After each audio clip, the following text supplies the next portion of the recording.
दो बार आप चुनाव हारे हैं। मेरा पहला सवाल यही है, तो इस बार क्या नई तैयारी होगी और क्या नई रणनीति होगी जिसके कारण जीत आपके सर पर बांध सके?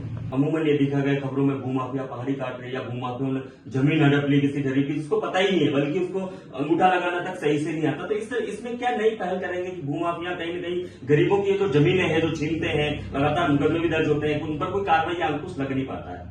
गोगुंदा क्षेत्र में पहाड़ियों को काटने का काम जोरों शोरों में चल रहा है, जबकि कलेक्टर ने आदेश जारी कर रखे हैं, जबकि हाईकोर्ट के भी आदेश है। तो इस बार कई नई पार्टियां गोगुंदा क्षेत्र में सक्रिय है और अमूमन ये देखा जा रहा है कहीं न कहीं जातिवाद की जो राजनीति है वो पनप रही है। नमस्कार, मैं हूं हेमंत सिंह और खास मुलाकात नेताजी के साथ हम पहुंच चुके हैं गोगुंदा विधानसभा क्षेत्र में। हमारे साथ में अभी एक मेहमान मौजूद हैं, उनसे परिचय करवाएंगे और आखिरकार गोगुंदा विधानसभा को लेकर क्या कुछ कहते हैं, क्या उनके वादे हैं और क्या जनता इनसे चाहत रखती है। देखने वाली बात होगी। खास मेहमान से हम मुलाकात करेंगे, उनसे बात करेंगे और उनसे जानेंगे उनके वादे। आइए, नमस्कार। नमस्कार सर, कैसे आप? बिल्कुल फाइन। हमारे कार्यक्रम खास मुलाकात नेताजी के साथ विधानसभा चुनाव 2023 में आपका स्वागत। Thank you sir. Sir, Gogunda को लेकर पिछले 10 वर्षों में 2 बार आप चुनाव हारे हैं। मेरा पहला सवाल यही है, तो इस बार क्या नई तैयारी होगी और क्या नई रणनीति होगी जिसके कारण जीत आपके सर पर बांध सके?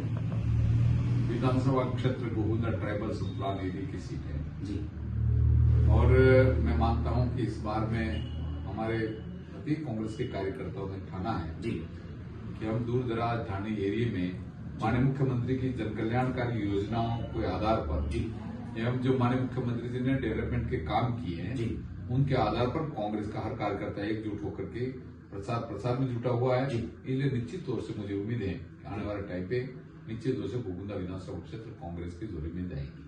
असल मेरा सवाल ये है कि पिछली 2 बार यानी कि कहीं कहीं इस बार कहीं नई कैंपेनिंग की क्या तैयारी, विशेष क्या तैयारी जिसके कारण ये सीट आपके पाले में जाएगी या कांग्रेस के पाले में जाएगी, ये कहा जाए? विशेष तैयारी क्या है? विशेष तैयारियां हमारे जनरल रूटीन में तैयारियां रहती हैं। हम कांग्रेस के कार्यकर्ता के साथ में मीटिंग करते हैं, मीटिंग करके प्लान करते हैं कि भाई अपने को जन कल्याणकारी योजना गांव गांव में बतानी है। उसके साथ में कांग्रेस गारंटी कार्ड जो माननीय मुख्यमंत्री जी ने देने के लिए शुरू किया है, उसमें इस बार में घोषणा पत्र में सम्मिलित करने जैसी बहुत बड़ी बात उसमें आई है जी। और उस गारंटी कार्ड में जी पहला उन्होंने एक गृह लक्ष्मी योजना गारंटी को रूप में उन्होंने पहल करने का काम उसमें जिक्र किया है जी। और मैं मानता हूं कि जो प्रत्येक महिला है जी जिनका जन आधार कार्ड बना हुआ उनके खाते में माननीय मुख्यमंत्री जी ने आह्वान किया कि भाई ऐसी महिलाओं के खातों में प्रतिवर्ष 10,000 रुपए डालने के लिए प्लान करने का काम करेंगे। जी आपदा प्रबंधन में किसी का मकान ढह जाए, कुछ ऐसी स्थिति हो जाए, उनके लिए भी माननीय मुख्यमंत्री ने 15 लाख का प्रावधान करके एक नया आयाम स्थापित करने का सौभाग्य हासिल करने की बात कही है। जी मैं मानता हूं। दूसरी जो बात कही है, इंग्लिश मीडियम में हमारे बेटे बेटी को पढ़ाना, ये तमाम तरह की बात, टेबलेट देना, लैपटॉप देना, उपलब्ध कराना। 1 करोड़ महिलाओं को 500 रुपए में गैस टंकी उपलब्ध कराना और जो गोवर्धन गारंटी योजना के रूप में एक बहुत बड़ी बात कही है, जिसमें उन्होंने कहा है कि भाई 2 रुपए किलो के हिसाब से गोबर खरीद करके जैविक प्रोडक्ट बनाने के लिए जो काम कर रहे हैं, उससे निश्चित तौर से हमें ये है कि ये एक रणनीति के तौर पर हमारे सभी कार्यकर्ता गांवों में, एरिया में इस बात को लेकर के पहल कर रहे हैं और जन कल्याणकारी योजना बताने कि राजस्थान में कांग्रेस का था कि ये योजना लागू हो गई। ये निश्चित रूप से कंपेयर के रूप में काम करेगा। जी, इस बार जनता के साथ क्या नए आपके वादे हैं और क्या नई तैयारी है? वादों को लेकर क्या नए वादे हैं? पानी, बिजली, मकान, भोजन, ये तो अमूमन हर चुनाव में रहे। इस बार किस तरीके के नए वादे मांगे लाल जी आपके? हमारे वायदे कुछ नहीं। हमारा सबसे बड़ा मामला ये कि ग्रास रूट पे जब डॉक्टर मांगेलाल गरासिया काम करता था, हम जानते हैं, मैं किसानों का बेटा हूँ जी। किसान का बेटा होने के नाते हम देखते हैं कि हमारे जो जोत है वो छोटी है जी। बड़े लैंड होल्डर नहीं है जी। और बड़े लैंड होल्डर नहीं है तो जो किसी के पास में 2 बीघा, 5 बीघा, 10 बीघा वाला बड़ा काश्तकार माना जाता है। तो मैं मानता हूँ कि उसमें हम किस तरह से काम कर सकें जी। और उसमें हॉर्टिकल्चर को प्राथमिकता देकर के उनको जीविकोपार्जन कैसे बढ़ा सकें, उस रूप में भी पहल करने के लिए कर रहे हैं। सर इसी के साथ एक सवाल मेरा ये बनता है कि अमूमन भू माफिया जो कहे जाते हैं क्षेत्र के, वो अमूमन क्या करते हैं कि छोटे जो गरीब तबके के जो लोग हैं, जैसे अमूमन ये दिखा गया खबरों में भू माफिया पहाड़ी काट रहे या भू माफिया ने जमीन हड़प ली किसी गरीब की जिसको पता ही नहीं है, बल्कि उसको अंगूठा लगाना तक सही से नहीं आता। तो इसमें क्या नई पहल करेंगे कि भू माफिया कहीं न कहीं गरीबों की जो जमीनें हैं जो छीनते हैं, लगातार मुकदमे भी दर्ज होते हैं, उन पर कोई कार्रवाई या अंकुश लग नहीं पाता है। अगर आप जीतते हैं तो इस पर किस तरह की कार्यवाही आप कराएंगे या फिर सरकार से करवाएंगे? सबसे बड़ी बात है कि खातेदार का राइट होता है जी। और खातेदार क्या करता है, अपने राइट के आधार पर दूसरों को परसेव भी करता है जी। परंतु इसमें एक बात ये आती है कि कुछ लोग जो ऐसे हैं जो जिनका ये कहना चाहिए मेरे को कि जानकारी के अभाव की वजह से या फिर बाद में है जो किसी और प्रलोभन की वजह से इस तरह से वो माफिया के संगुल में आ जाते हैं और वो मीठी बात करके वो ठगने के लिए करते हैं। कुछ बातें ऐसी कहीं कहीं आई है, परंतु उनकी वेदनाएं जब तक डॉक्टर मांगेलाल गरासी के पास में और कहीं जगह भी जनचेतना के रूप में नहीं आएगा तो हेल्प नहीं कर सकते। तो सर इसमें कोई पहले हम तय करेंगे कि उसमें जनचेतना कैसे पैदा कर सकते जी। हैं, अपना हक अधिकार की बात कैसे कर सकते हैं। ये तमाम तरह के मुद्दे हैं जिनके लिए हम उनसे बात करेंगे और बात करके जनचेतना बढ़ने का काम हमारे सब साथियों के साथ में करेंगे। जी बिल्कुल। आदिवासी क्षेत्र में सर आपको तो बिल्कुल वाकिफ भी है, आपको पता ही होगा कि कई लोगों को जमीनें नहीं हुआ करती थी, तो उनको सरकार ने जमीन अलॉट की, अमूमन 4.5 बीघा 5 बीघा जो गवर्नमेंट हुआ करती है, इसको बिना नाम कहा जाता, वो जमीनें कई लोगों को अलॉट हुई। लेकिन सरकार तो कहीं ना कहीं ये कहती है कि इसको बेचना नहीं चाहिए, लेकिन उसके बाद भी इसका बेचना लगातार जारी।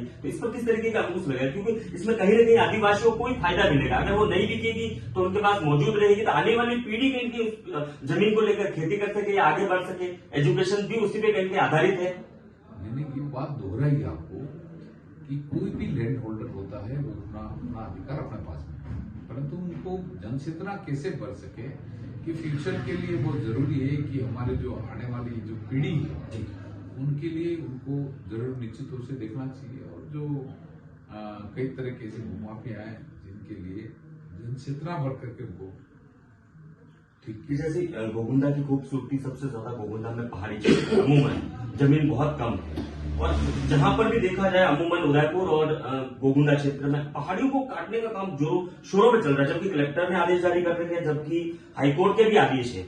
तो इस पर आप क्या नई ऐसी प्रयास करते रहेंगे कि आने वाले वक्त में कोई नया ऐसा कोई कानून सरकार से आप दबाव डालकर या प्रेशर बनाकर या फिर आपके जो भी दावे वादे रखकर अगर लाते हैं तो इस पर क्या आप कुछ करेंगे?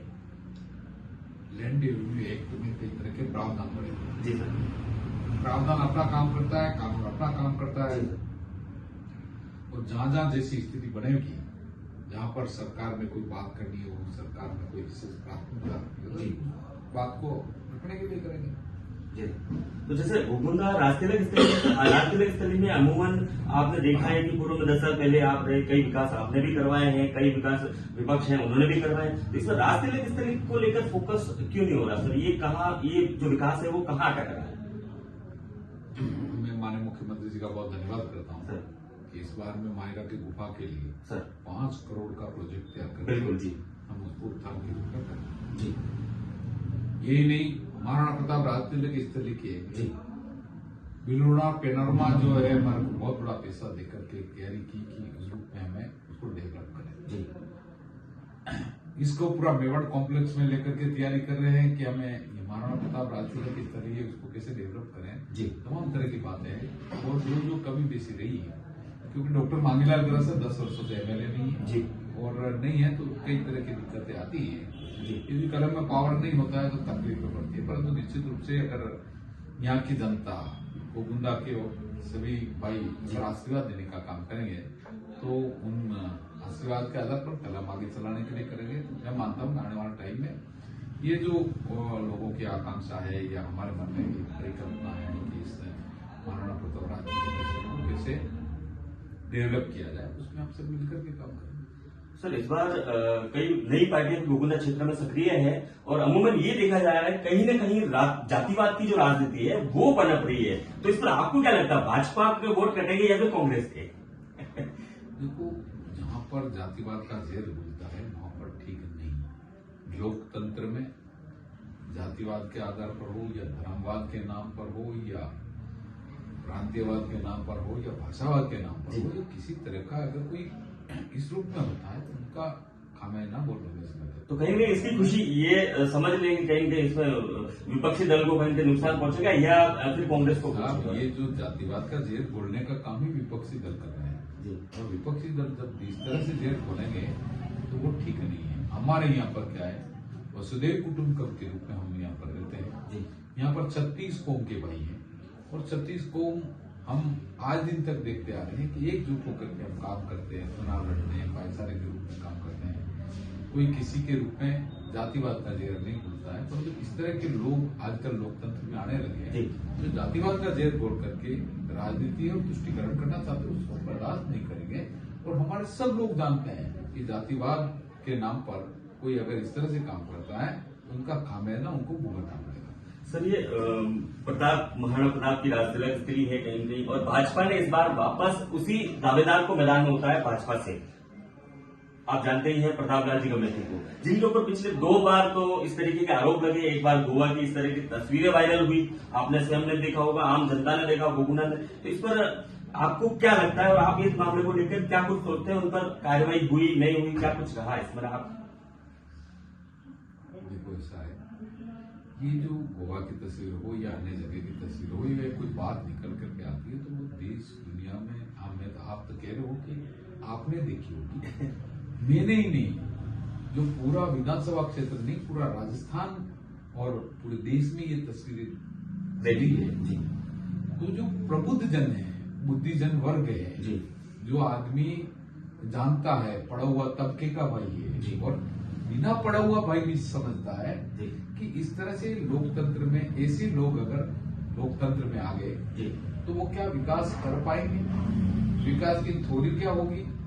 और जो इस तरह की बातें आती है तो मुझे दुख इस बात का लगता है कि जिस व्यक्ति को आज 2,64,हजार जो है वोटर्स पर रिप्रेजेंटेटिव करने का और राजस्थान का रिप्रेजेंटेटिव करने का मौका मिलता है, उनके लिए इस तरह की बातें आती है जी, तो ठीक नहीं है। कुछ लोग जब मैं एरिया में जाता हूँ तो कहते हैं कि जब विकास मेरे को कुछ करा है, जब विकास का तो कुछ करा नहीं है इन्होंने, और 5 करोड़ रुपए एक वर्ष में आते हैं, जो 50 करोड़ रुपए 10 वर्ष में होते हैं।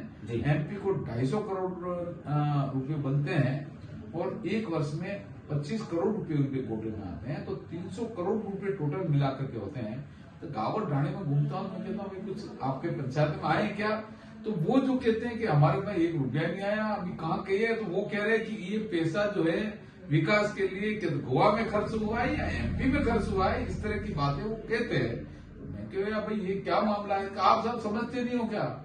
ये जो हमारे गोगुना में गोवा मॉडल और एमपी मॉडल शुरू करना चाहते हैं, तो मैं तो बड़ी उन लोगों से क्या कहूँ, ये लोगों की जो बातें निकल करके आती है तो उनके आधार पर जो है कई तरह की स्थिति पूरे विधानसभा क्षेत्र में बनी हुई है। ये फैसला तो पब्लिक को करना है, पब्लिक फैसला करेगी अच्छा कौन है, भला कौन है, बुरा कौन है।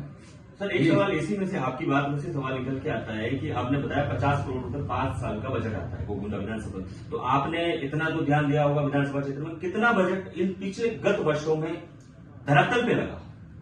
धरातल पर हम लोगों से मिलते हैं तो वो कहते हैं कि यहाँ पर हमारे 10 करोड़ की जो बात कर रहे हैं कि जो है 5 करोड़ रुपए प्रति जो वर्ष मिल रहा है 50 करोड़ रुपए होता है जी, तो 50 करोड़ रुपए होते हैं, परंतु वो धरातल पर नहीं लगे कह रहे हैं। वो तो ये कह रहे हैं यहाँ पर 10 लाख की घोषणा कर दी, कहीं 15 लाख की घोषणा कर दी, कहीं 5 लाख की घोषणा कर दी, तो वो घोषणा ही नहीं की। अब लोग पीछे पड़े हुए हाथ धोकर के भाई तुमने घोषणा की, उसका क्या हुआ जी, वो मारे फिर रहे हैं। तो ऐसी घोषणाएं लोकतंत्र में ठीक नहीं है जी।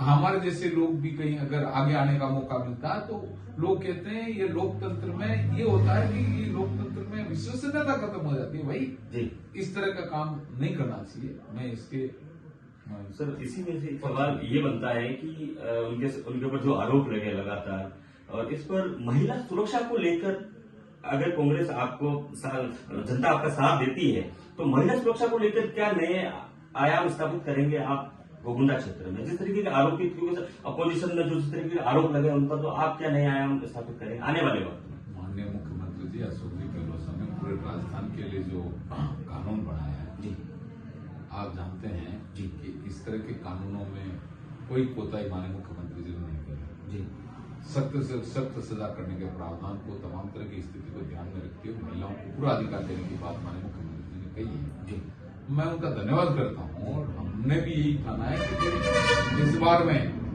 जो है गोविंदा विधानसभा क्षेत्र में महिलाओं के हक के साथ में हम भी खड़े हैं जी और जो महिला बचाओ आंदोलन के रूप में हम सब भाई बैठ करके कभी कभी बात करते हैं तैयारी करते हैं इस तरह से उनके साथ में भद्रता कोई ऐसी होती है तो उनके साथ में हमेशा न्याय के रूप में खड़े रहेंगे। क्या इन मामलों के बाद में कोई नई महिलाओं का जैसे कांग्रेस में जुड़ना हुआ है जो प्रत्याशी रही हो या कोई इस पे वार्ड पे रहे हो जो कार्यकर्ता इसको कहते हैं कार्यकर्ताओं का तब इधर उधर होना तो कोई इसमें कांग्रेस को ये इजाफा हुआ है इस बार?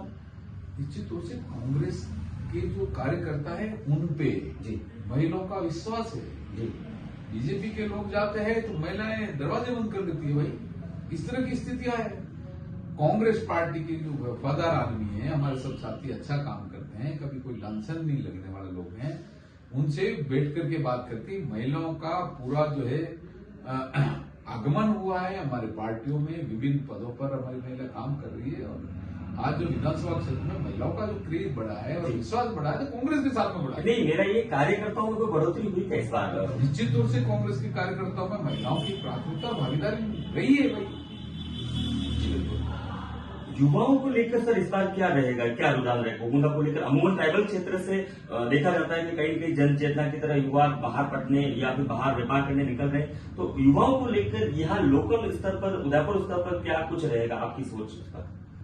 युवाओं में जानते हैं कि जिन लोगों ने पढ़ाई की है लोग जो युवाओं के रूप में बाहर रोजगार कर रहे हैं वो इस बात को समझते हैं जी कि वाकई में विधानसभा क्षेत्र गोविंदा में कौन व्यक्ति है जो हमारा इस एरिया में विकास की गति को बढ़ावा देने का काम करेगा कौन ऐसा व्यक्ति है जो लोकतंत्र में आस्था रख करके सब भाई के साथ में न्याय की बात करेगा कौन ऐसा व्यक्ति है जो हक अधिकार की बात करके और सबसे बड़ी बात ये करेगा कि भाई विकास की गति को आगे बढ़ाने का काम करेगा ये तमाम तरह की बात है जिनके लिए मैं मानता हूं कि जो है वो निश्चित रूप से युवाओं में एक नया जोश जगा है और नया जोश जगा है तो निश्चित रूप से मैं मानता हूं कि युवा की सबसे ज्यादा भागीदारी रही है जो अच्छा फैसला करने का काम करेंगे और आने वाले टाइम में विधानसभा क्षेत्र गोविंदा में युवाओं के मन मुद्दे पर हमारे कांग्रेस पार्टी को बढ़ावा मिलेगा और कांग्रेस सीट जीत करके राजस्थान में एक नया कीर्तिमान स्थापित करेगी। आप राजस्थान और गोविंदा विधानसभा के क्षेत्र के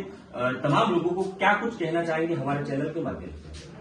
मैं आपके वादे दावे सारे कुछ ऐसा है कि आज मैं गोविंदा क्षेत्रवासियों को बहुत बहुत धन्यवाद देता हूं कि उन क्षेत्रवासियों ने जिस तरह से एकजुटता दिखाने का काम किया है और मैं मानता हूं कि बड़ी संख्या में हमारे माता बहनें बड़ी संख्या में हमारे नौजवान यूथ कांग्रेस कमेटी के साथी और पूरे गोविंदा विधानसभा क्षेत्र के तमाम सभी भाई वो ये कह रहे हैं कि इस बार में डॉक्टर मांगीलाल गरा से चुनाव नहीं लड़ रहा है इस बार में हर कांग्रेस का कार्यकर्ता चुनाव लड़ने का काम कर रहा है और मेरा मानना है मैं उनको बहुत बहुत धन्यवाद देता हूं कि इस बार में हमारे तमाम कांग्रेस के कार्यकर्ता और तमाम हमारे विधानसभा क्षेत्र के प्रबुद्ध जन यही सिद्ध करना चाह रहे हैं कि वाकई में इस एरिया को डेवलपमेंट की ओर किस ओर आगे ले जाने का काम करते हैं और कौन कर रहा है उनके लिए हम तटस्थता से खड़े रह करके उनका पूरा सहयोग करेंगे ऐसी भावनाएं देखने को मिलती है इसलिए मैं गोविंदा विधानसभा क्षेत्र के तमाम सभी वासियों को बहुत बहुत धन्यवाद देता हूं कि उनका आशीर्वाद डॉक्टर मांगीलाल गरासिया पर रह सके और यदि आप उनका आशीर्वाद डॉक्टर मांगीलाल गरासिया के साथ में रहता है तो कलम में जो ताकत दिलाने का काम हमारे भाई करेंगे तो ये कलम हमारे इस एरिया के लिए विकास के लिए उनकी भावनाओं के अनुरूप चल करके न्याय और संगत काम करके ये कलम चलाने का काम डॉक्टर मांगीलाल गरासिया करेगा और मैं मानता हूं कि 1 लाख का वोट जो दे रहे हैं उन वोट का ब्याज सहित भुगतान करके विकास की कड़ी को सशक्त और मजबूत करने का काम डॉक्टर मांगीलाल गरासिया करेगा ये मैं सबको कहना चाह रहा हूं। पुनः विधानसभा क्षेत्र गोविंदा के तमाम वासियों को बहुत बहुत धन्यवाद और आभार व्यक्त करता हूं। ये थे हमारे मेहमान मांगीलाल जी गरासिया। खास कार्यक्रम खास मुलाकात नेताजी के साथ गोविंदा विधानसभा चुनाव 2023। अब हम लिए चलते हैं नए प्रत्याशी के साथ।